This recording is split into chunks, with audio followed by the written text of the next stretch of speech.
स्वागत है।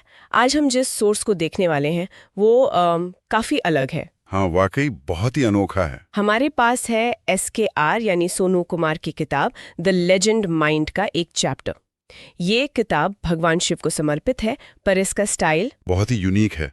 बार बार जय गुरुदेव का जिक्र आता है और लेजेंड का एक्रोनिम भी। और आज की ये पड़ताल इसलिए भी खास है क्योंकि इसकी रिक्वेस्ट करने वाले ने कहा है कि वो इसे एक फिल्म की तरह समझना चाहते हैं, मतलब सीन बाय सीन। बिल्कुल। तो आज हम चैप्टर 17 भविष्य के लिए पृथ्वी की भविष्यवाणी की कहानी को परत दर परत खोलेंगे।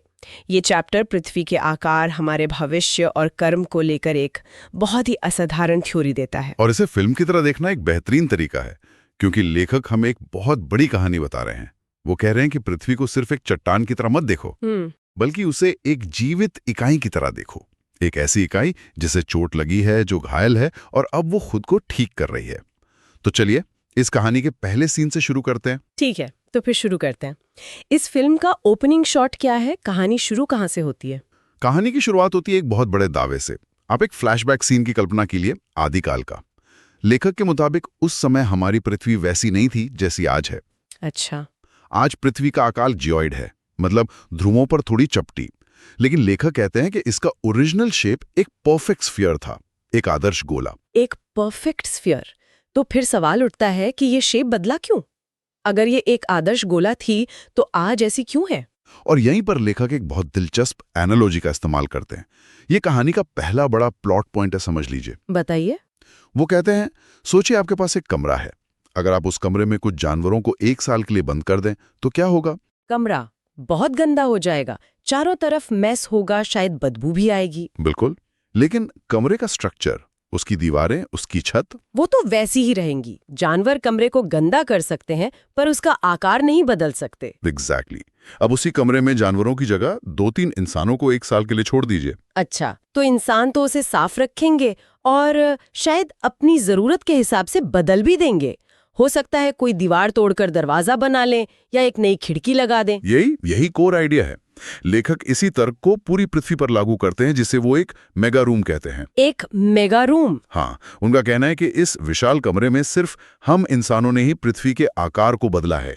हमारे बनाए शहर, बांध, सड़कें, पहाड़ों को काटकर की गई माइनिंग, जंगलों का सफाया, युद्ध भी। हाँ, यहाँ तक कि युद्धों में इस्तेमाल हुए बमों के धमाके, इन सब ने मिलकर पृथ्वी के ओरिजिनल गोलाकार स्वरूप को बिगाड़ दिया है। वाओ!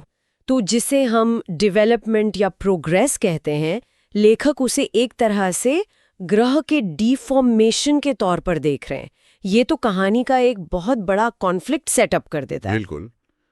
स्रोत का तर्क यही है कि पृथ्वी का जो भूगोल आज हम देखते हैं, ये पहाड़, ये घाटियां, ये सब पूरी तरह से प्राकृतिक नहीं है। मतलब ये मानवीय हस्तक्षेप का नतीजा है। सदियों पुराने मानवीय हस्तक्षेप का नतीजा। हमने सिर्फ सतह को नहीं खरोंचा, हमने ग्रह के मूल ढांचे को ही बदल दिया है। ठीक है, तो फिल्म का पहला एक्ट सेट हो गया है। इंसानों ने अपने मेगा रूम यानी पृथ्वी का हुलिया बदल दिया। अब कहानी में टर्निंग पॉइंट कब आता है? वो टर्निंग पॉइंट अब है। लेखक एक कॉन्सेप्ट पेश करते हैं जिसे वो शून्य युग या जीरो एरा कहते हैं, और उनका दावा है कि हम इसी युग में जी रहे हैं। शून्य युग, ये सुनने में बहुत ड्रामेटिक लगता है। इसका मतलब क्या है? क्या सब कुछ शून्य होने वाला है? एक तरह से हाँ। इसे हिंदू पौराणिक कथाओं के 5वें युग की तरह डिस्क्राइब किया गया है।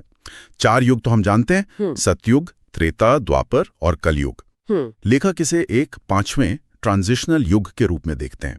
एक ऐसा पॉइंट जहां एक नेगेटिव युग खत्म हो रहा है और एक नया युग, जिसे वो सकारात्मक कलयुग कहते हैं, शुरू होने वाला है। 2 दुनियाओं के बीच का एक पुल जैसा। बिल्कुल, एक युग का अंत और दूसरे की सुबह।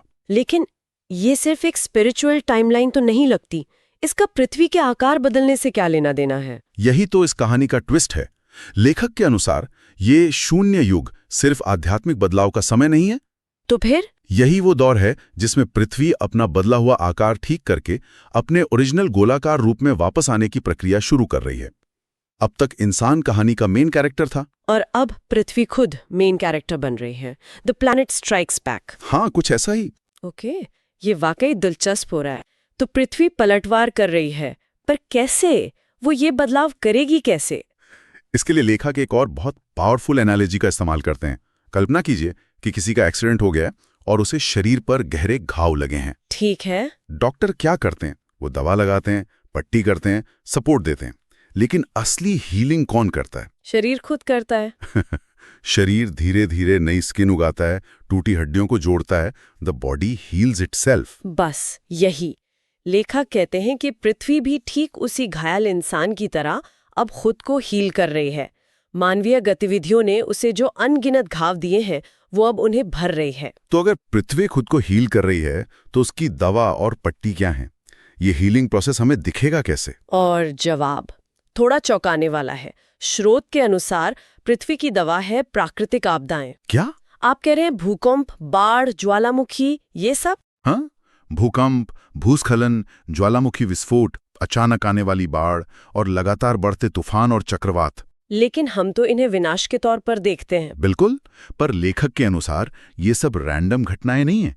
ये पृथ्वी के खुद को रीशेप करने के तरीके हैं, एक तरह की प्लैनेटरी सर्जरी। Planetary surgery? हाँ, ये पृथ्वी के वो टूल्स हैं जिनसे वो अपनी सतह पर बने इंसानी ढांचों के बोझ को हटा रही है, अपनी घाटियों को भर रही है और धीरे धीरे एक परफेक्ट स्फीयर का आकार ले रही है। ये तो सोचने का एक बिल्कुल ही अलग तरीका है। इस नैरेटिव में ये एक तरह की क्रिएटिव डिस्ट्रक्शन है, एक ब्रह्मांडीय पुनर्निर्माण। बिल्कुल। ये इस अध्याय का शायद सबसे रैडिकल आइडिया है। ये तबाही नहीं है, ये प्रकृति का एक बहुत बड़ा रीबैलेंसिंग एक्ट है। पृथ्वी अपना संतुलन वापस पा रही है। ठीक है, तो फिल्म का सेकंड एक्ट भी पूरा हो गया। पृथ्वी ने हीलिंग प्रोसेस शुरू कर दिया है। तो अब क्लाइमैक्स की तरफ बढ़ते हैं। इस पूरी प्लैनेटरी सर्जरी का एंड रिजल्ट क्या होगा? अध्याय यहाँ दो बहुत बड़ी भविष्यवाणियां करता है।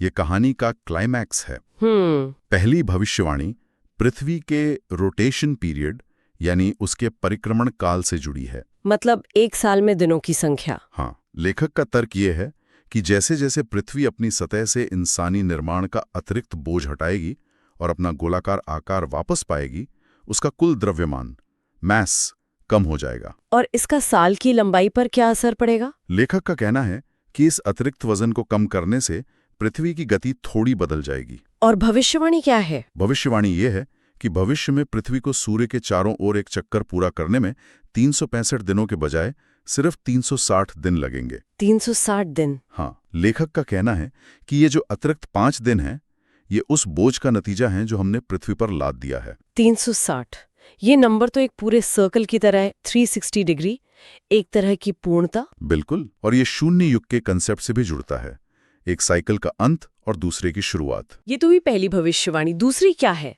और मुझे लग रहा है कि वो इससे भी ज्यादा ड्रामेटिक होगी।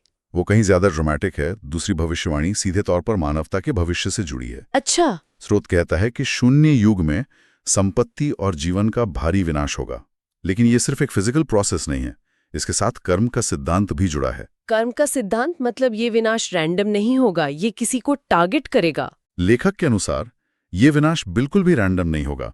जिन लोगों ने अपने जीवन में बुरे कर्म किए हैं, नकारात्मक ऊर्जा फैलाई है, वे इन प्राकृतिक आपदाओं में नष्ट हो जाएंगे। हाँ, यह प्रकृति का न्याय करने का तरीका होगा, एक तरह का कॉस्मिक अकाउंटिंग। लेकिन एक तूफान या भूकंप ये कैसे जानेगा कि किसका कर्म अच्छा है और किसका बुरा?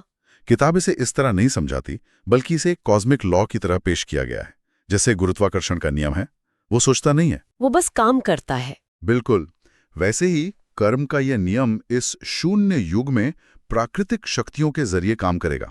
और इस महान शुद्धिकरण के बाद क्या होगा? कौन बचेगा?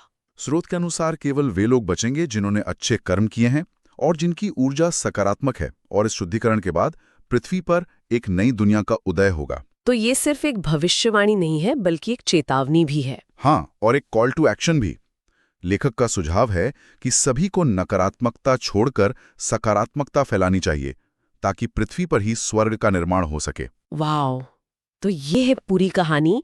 एक आदर्श गोलाकार ग्रह से शुरुआत, फिर मानवीय हस्तक्षेप, फिर शून्य युग में पृथ्वी का हिंसक उपचार और अंत में एक 360 दिन का साल और कर्म पर आधारित एक नई दुनिया। बिल्कुल, और लेखक खुद कहते हैं कि उन्होंने ये एक बड़ी तस्वीर के रूप में पेश किया है। ये कोई फाइनल साइंटिफिक पेपर नहीं है। नहीं, इसका मकसद वैज्ञानिकों, गणितज्ञों और दूसरे बुद्धिजीवियों को इन विचारों पर और गहराई से काम करने के लिए प्रेरित करना है।